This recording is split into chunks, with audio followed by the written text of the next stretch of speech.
Hello everyone, అందరు ఎలా ఉన్నారండి? నేనైతే బాగున్నారు. మీరు ఎలా ఉన్నారో కామెంట్ చేయండి. సో ఈ రోజు అయితే నేను మీకు మంచి రెసిపీ చూపించాలని అనుకుంటున్నారు. ఎందుకంటే సమ్మర్ సీజన్ కదా, అసలు అన్నం తినాలనిపించదు కాబట్టి. సో ఫుల్ వీడియో అయితే చూసేద్దాం ఏం చేస్తున్నానో. సో పుదీనా అండ్ టమాటో పచ్చిమిర్చి తీసుకున్నాను. సో పుదీనా టమాటా పచ్చిమిర్చి పచ్చడి అయితే నేను చేయబోతున్నాను. చాలా చాలా టేస్ట్ ఉంటుందండి. సో మీరు ఇక ముందు చేసుకొని ఉంటే ఇంకా దానికంటే డబల్ ఉంటుందని అయితే నేను అనుకుంటున్నాను. ఒకసారి అయితే ట్రై చేయండి.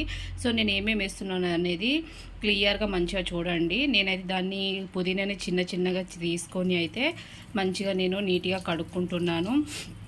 కడుక్కోవాలి. ఎందుకు అని అంటే మార్కెట్ నుంచి తీసుకొస్తాం కాబట్టి చెత్త చెదారం అట్లా ఉంటుంది కాబట్టి మనం తినే వస్తువు కాబట్టి నీట్గా క్లీన్గా మనం చేసుకోవాలి. సో మంచిగా వాటర్ తీసుకొని అన్నా కానీ చిన్న చిన్న అందులో ఏమైనా ఉన్నా కానీ వెళ్ళిపోతుంది. సో ఒక కడాయి పెట్టుకొని అయితే నేను కొంచెం ఆయిల్ పోసుకున్నాను. మీకు కావాల్సినంత మీ ఇష్టం అది. ఎందుకంటే నేను మంచిగా పుదీనాని ఆకులు ఉన్నాయి కదా, సో పుదీనాని మంచిగా వేంపుకోవాలి కాబట్టి సో నేను కొంచెమే ఆయిల్ వేసుకున్నాను. మంచిగా కలుపుకోవాలి. సో సమ్మర్ సీజన్ కదా, అసలు మనం ఏ కర్రీ చేసినా మనకు అసలు తినాలని అనిపించదు కాబట్టి ఇలా మంచి మంచి పచ్చళ్ళు చేసుకొని తింటే ఎంతో బాగుంటుంది వేడి వేడి అన్నంలో. సో చూడండి ఎంత మంచిగా నేను కాసేపు ఉంచాను.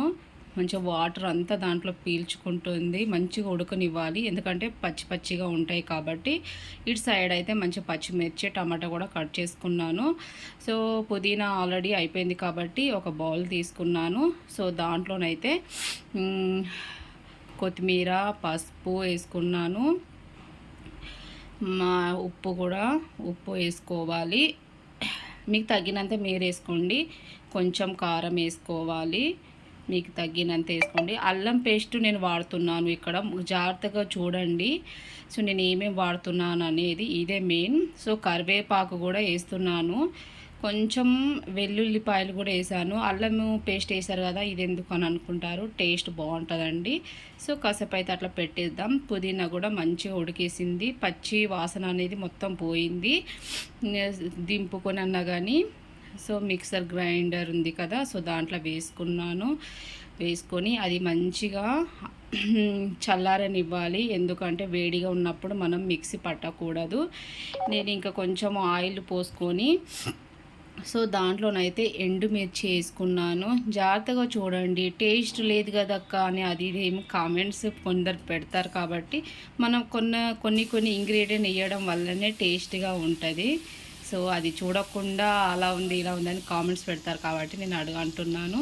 సో పచ్చిమిర్చి వేసి టమాటా వేసుకున్నాను. ఎండుమిర్చి కూడా వేసుకొని మంచిగా వేంపుకోవాలి. సో ఇందులో చూడండి ఇవంతా ఆల్రెడీ మంచిగా ఇదైతే చల్లారిపోయిందన్నమాట. సో ఇది కూడా కొంచెం ఉడికేసింది. ఇంకా కాసేపు ఉంచుకుందాము. సో ఉంచుకున్న తర్వాత మంచిగా ఉడకనివ్వాలి. ఉడికితేనే ఏదైనా పచ్చి వాసన పోతేనే మనకు టేస్ట్ అనేది వస్తుంది కాబట్టి పచ్చి వాసన పోయేంత వరకు వేపుకోవాలి. ఎందుకు మరీ చెప్తున్నా అంటే ఇదే పచ్చడి అని కాదు, ఏ పచ్చడిలో చేసినా కర్రీ చేసినా పచ్చి వాసన పోయే వరకు మనం మంచిగా మరగనివ్వాలన్నమాట. ఇదైతే ఆల్మోస్ట్ మొత్తం చల్లారిపోయింది. ఓకే, ఇప్పుడైతే బాగుంది. ఇగో సరే, ఇది కూడా ఉడికేసింది మంచిగా. చూడండి బాగుందన్నమాట. సో సమ్మర్లో బాగా ఎంజాయ్ చేస్తున్నారని అనుకుంటున్నాను. సో మీరు ఎలా సమ్మర్ సీజన్లో ఎంజాయ్ చేస్తారో కామెంట్ చేయండి. సో అవన్నీ అయితే నేను మంచిగా మిక్సర్ జార్లో వేసుకున్నాను. ఒక 5 మినిట్స్ వరకు చక్కగా చల్లారనివ్వాలి, ఎందుకంటే వేడిగా ఉన్నప్పుడు మిక్సీ పట్టకూడదు కాబట్టి. ఓకే, అయిపోయింది కాబట్టి సో నేనైతే 5 మినిట్స్ తర్వాత మిక్సీ పట్టుకుంటున్నాను. సో కొంచెం నేను వేడిగా కాకుండా కొంచెం చాలా చల్లారిపోయింది అయినా కానీ ఓకే. చూడండి ఎంత బాగా వచ్చిందో. సో ఇది ఇంకా కొంచెం కానివ్వాలి. మిక్సీ పట్టుకున్నాను.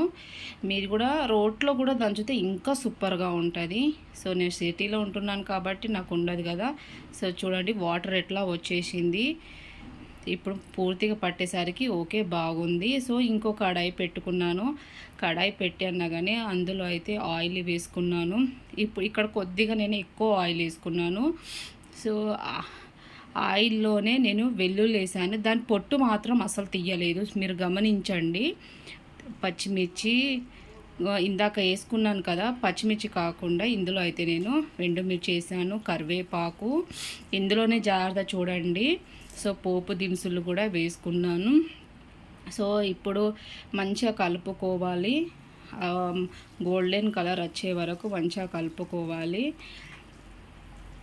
సో ఇప్పుడు చూడండి, సో నేను ఈ ఒక ఇంగ్రీడియంట్ వేయపోతున్నాను. సో ఇదైతే నేను ఊరు నుంచి తీసుకొచ్చాను, పోపు లాగానే. పోపు వేసిన తర్వాత కూడా ఇది వేస్తున్నాను. దీని గురించి అయితే ఇది ఏంటిది అని కామెంట్ చేయకండి, ఎందుకంటే వీడియో ఆల్రెడీ ఒకటి ఉంది, నేను అప్లోడ్ చేశాను, వెళ్ళి చూడండి.